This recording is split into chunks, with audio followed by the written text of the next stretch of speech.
नमस्कार दोस्तों, एक बार फिर मैं बेनीवाल आपके सामने उपस्थित। आज बात करेंगे राहुल गांधी की एच फाइल। मैं व्यक्तिगत राय इसमें अपनी नहीं दूंगा, जो एक विश्लेषण है उस तरह की बात मैं करूंगा। व्यक्तिगत राय मित्र लोग मेरे को जानते हैं राहुल गांधी के बारे में क्या रखता हूं मैं, तो लेकिन वो नहीं करेंगे। एक दोनों तरफ की बात सुन ले। तो कल उन्होंने एक जने एच फाइल नाम से सुबह सुबह ट्विटर पे एक मैसेज दिया कि आज एच फाइल, और फिर उसके बाद जो है ना उसने प्रेस कॉन्फ्रेंस बुला के अपने कांग्रेस ऑफिस में, और तो उन्हें जो कहना था वो किया। पहले भी 2 बार इस तरह की वो कर चुके हैं, लेकिन उसका कोई अर्थ या कोई मीनिंग निकला नहीं। तो कल जो कहा कि वो कहते हैं, राहुल गांधी ने दावा किया कि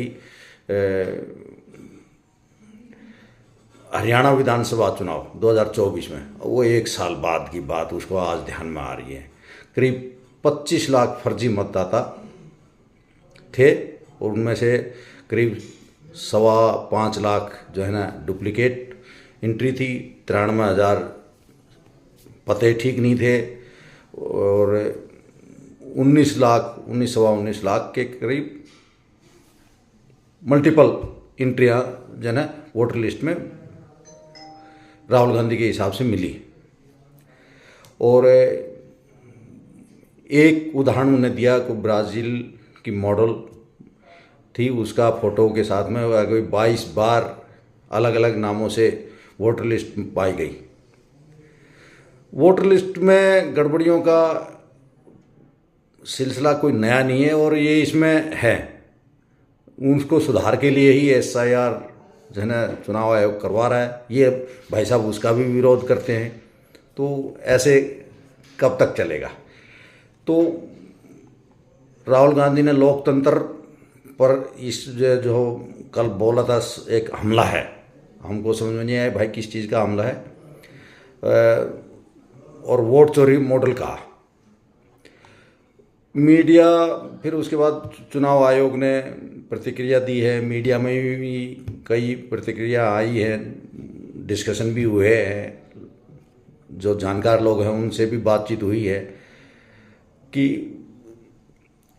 अगर चुनाव आयोग ने पूछा है, अगर आपको जब वोटर लिस्ट चुनाव से पहले जारी की जाती है तो आपके बूथ लेवल के जो कार्यकर्ता हैं, BLO हैं, BLA हैं, उनने कोई रिपोर्ट किया नहीं। आपके भी पार्टी के जो है BLA रहते हैं, जो एजेंट रहते हैं हर एक बूथ लेवल पे, तो वो इस मतदाता सूची को जो है ना वोटर लिस्ट को वेरीफाई करते हैं, चेक करते हैं। तो वो जो बूथ लेवल के जो एजेंट हैं उनने कोई शिकायत चुनाव आयोग के पास करी नहीं। लेकिन और मीडिया ने भी कहा है कि जो कल उन्हें एक भाषण, एक तरह का जो है ना, मैं भाषण ही बोलूँगा, कोई फैक्ट पे बात हुई नहीं थी। फैक्ट कहीं कोई भी वेरीफाई नहीं चेक किया गया, तो कहीं भी फैक्ट चेक किया गया, कहीं कोई ऐसी बात सामने तथ्य नहीं आए, सबूत नहीं आए, फैक्ट्स नहीं आए जिनके ये कहा जा सके कि ये इस तरह की धांधली चुनाव में हुई है। कोई भी अभी तक राहुल गांधी ने, जो भी कई अखबारों में भी सब ने लिखा है कि कोई भी ऐसी कोई अवधारणा, अभी कोई फैक्ट उस संबंध में नहीं मिला है, और न ही राहुल गांधी ने कोई फैक्ट दिया है। अगर राहुल गांधी ने कोई ऐसा है तो दे भाई, कोर्ट में जाए फैक्ट के साथ। वो है नहीं बड़ी बनाई बात बोल के वो निकल जाने की उनकी एक आदत हो गई है, और ये जनता भी जान चुकी है इस तरह की बातों से कोई नहीं हो सकता। अब अगर फैक्ट होते तो वो चुनाव आयोग में दे लिखित में रिपोर्ट, भाई हलफनामा ना दे। आप सिंपल अपने, आप सांसद हैं, LOP हैं, लेटर हेड है, उस पर लिख के साइन करके आप दीजिए। आपकी जो भी कंप्लेंट है चुनाव आयोग में दीजिए। चुनाव आयोग नहीं जाना था, आप सुप्रीम कोर्ट जाइए, न्यायालय, आपके पास तो सारी सुविधाएं हैं। 60-65 साल आपने इस देश पर राज किया, आपके परिवार ने। लेकिन वहाँ जाने के बजाय आप जो है ना मीडिया में इस तरह की फालतू बातें करके निकल जाते हैं। ये ज़्यादा दिन अभी चलेगा नहीं। तो उसके लिए आपको सीरियस अगर कोई ऐसी इशू है तो आपको जो संवैधानिक प्रक्रियाएं हैं उनको निभाते हुए आपको कंप्लेंट अपनी दर्ज करानी चाहिए, जो उचित माध्यम के द्वारा या उचित स्थान पे।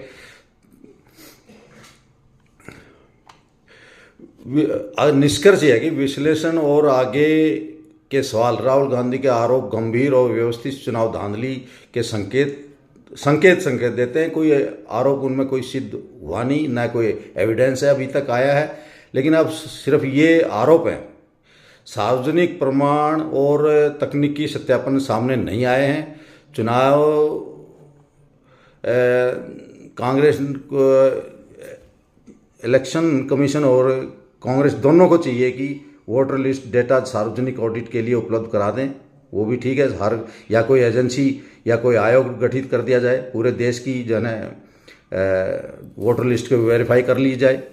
और उसके लिए चुनाव आयोग तो अपने स्तर पर कर ही रहा है, SIR इसी का है, ये इसका भी विरोध करते हैं। तो किसी स्वतंत्र एजेंसी से करा लें। और भाई चुनाव आयोग जो है पूरी दुनिया में हमारा चुनाव आयोग एक जन्म साख है और उसका मॉडल है यहाँ चुनाव प्रक्रिया का।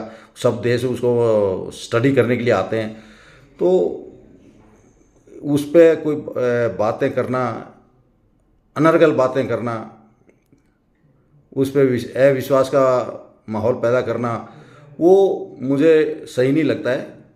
ये देश में अस्थिरता पैदा करने की कोशिश हो रही है जो सही नहीं है। ये आज से नहीं हो रही है, जब इनको हार पे हार मिलती जा रही हैं तो ये यही बात जो है आप हिमाचल में नहीं करते हैं, यही बात जो है ना केरला के लिए नहीं करते हैं, बंगाल के लिए नहीं करते हैं, यही बात जहाँ हार जाते हैं वहाँ करते हैं, कर्नाटका के लिए नहीं करते हैं। ऐसा क्या है भाई?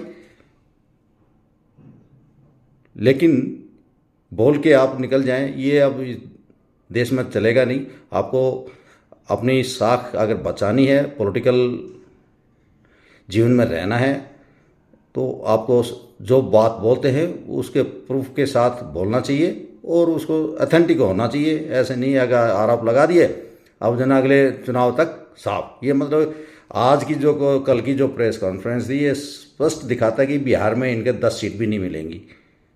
ये हार पहले से ठीक रहा, अब जो है ना फिर चुनाव आयोग पे ही फोड़ने की तैयारी इन लोगों ने पहले से कर ली है। हर जगह यही होता है, जहाँ जीत जाएंगे वहाँ के बारे में कोई बात नहीं करता है। ये एक डेमोक्रेसी को अंडरमाइन करने की कोशिश की जा रही है, संस्थाओं पे जो है ना प्रशंसीन लगाने की कोशिश की जा रही है। ये देश में भ्रम की स्थिति पैदा करनी चाहते हैं, वो सही नहीं है। और जनता ये देख रही है, जनता जवाब भी दे रही है, लेकिन उसके बाद भी इनको अकल नहीं आ रही, तो क्या किया जा सकता है? आगे ये देखना पड़ेगा कि ये कोशिशें जो टूल किट है बहुत पहले से कर रही है। किसान आंदोलन के टाइम पे हुआ, जो कि किसान आंदोलन तीनों कानून नहीं लागू है, सरकार ने वापस ले लिए, केवल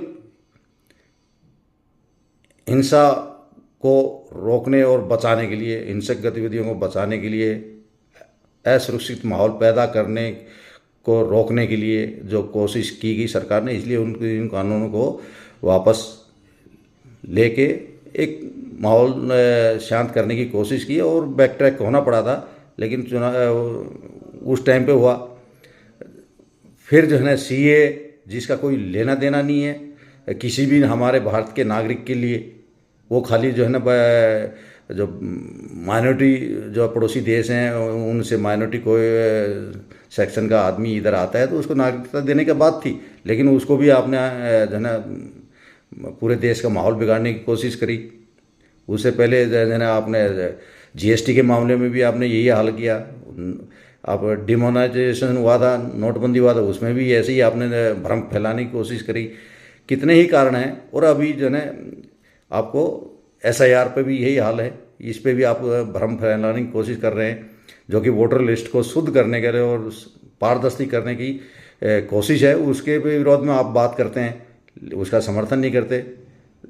हर जहाँ स्टेट है जो संघीय ढांचा को तोड़ने की कोशिश करते हैं, आपके रूल जो स्टेट हैं, कर्नाटका वाले बोलते हैं हम नहीं मानेंगे, तमिलनाडु वाले बोलते हैं हम सेंटर का आदेश नहीं मानेंगे। ममता बनर्जी अलग से ये बोलती है कि हम लागू नहीं करें, SIR नहीं होने देंगे। तो ये देश के संघीय ढांचे पे चोट है जो सही नहीं है, देश के लिए अहितकर है, हानि पहुंचाने वाली बात है। ये देश की जनता को समझना चाहिए और जनता ही इनका सही ट्रीटमेंट कर सकती है। आज के लिए इतना ही, धन्यवाद।